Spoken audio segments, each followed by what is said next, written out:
My dear students, in the last video lecture, we discussed about the received pronunciation and the airstream mechanism. In this video lecture, we shall talk about the organs of speech.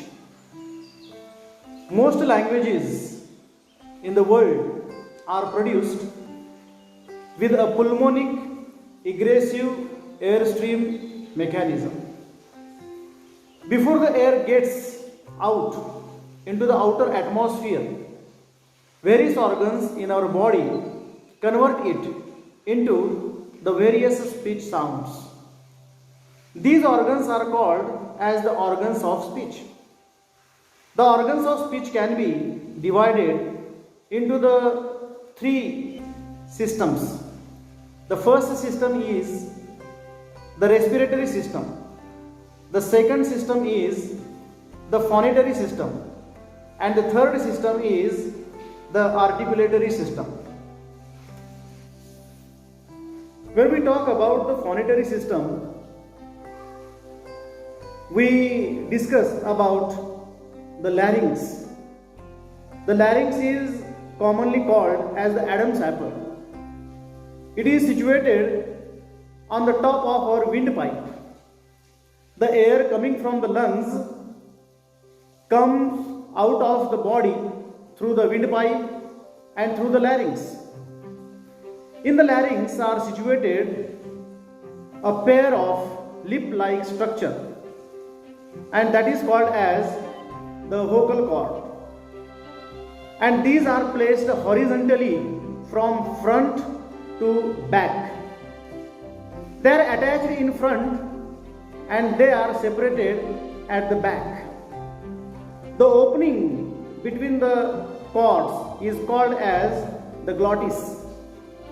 The vocal cords can be opened and closed, and when the two cords come close to each other, the glottis will be shut completely. And when we breathe in and out, the vocal cords are drawn wide apart, and thus the glottis is open. When we produce some speech sounds, the vocal cords are wide apart and the glottis is open. Such sounds produced with a wide open glottis are called voiceless sounds or breathed sounds. During the production of certain speech sounds, the vocal cords are loosely held together, and the pressure of the air from the lungs makes them open and close rapidly.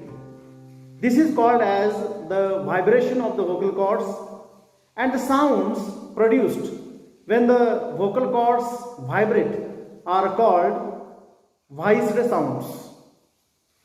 The rate at which the vocal cords vibrate is called the frequency of vibration of the vocal cords, and this determines the pitch of the voice. Friends, this is the diagram where we can see the glottis is completely open, and in this diagram we can see that the glottis is not completely open, it is kept loosely together. When we talk about the articulatory system, we must say that this system comprises the teeth ridge, the hard palate, the soft palate, the teeth, the lips, the tongue, etc.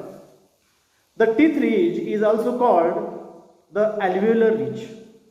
The soft palate acts like a valve in opening and closing the nasal passage of the air. It is soft palate. When it is raised, the passage into the nose is completely blocked, and sounds during the production of which the air escapes only through the mouth are called as oral sounds. If the soft palate is lowered, the passage into the nose is opened, and sounds during the production of which the air escapes only through the nose are called nasal sounds. Sometimes the air from the lungs escapes simultaneously through the nose and the mouth. Such sounds are called nasalized sounds. When we describe and classify the speech sounds, particularly when we talk about the consonants, so we must say that there are 24 consonant sounds. We recognize the speech sounds because these sounds occur in the various words in our English speech. Each of these sounds is different from the others. To describe a consonant sound, we need certain pieces of information. We need to know the following details regarding its production. We must know the airstream mechanism. We must know the state of the glottis. We must know the position of the soft palate. We must know the active articulator. Even we must know the passive articulator. And finally, my dear students, we must know the stricture involved.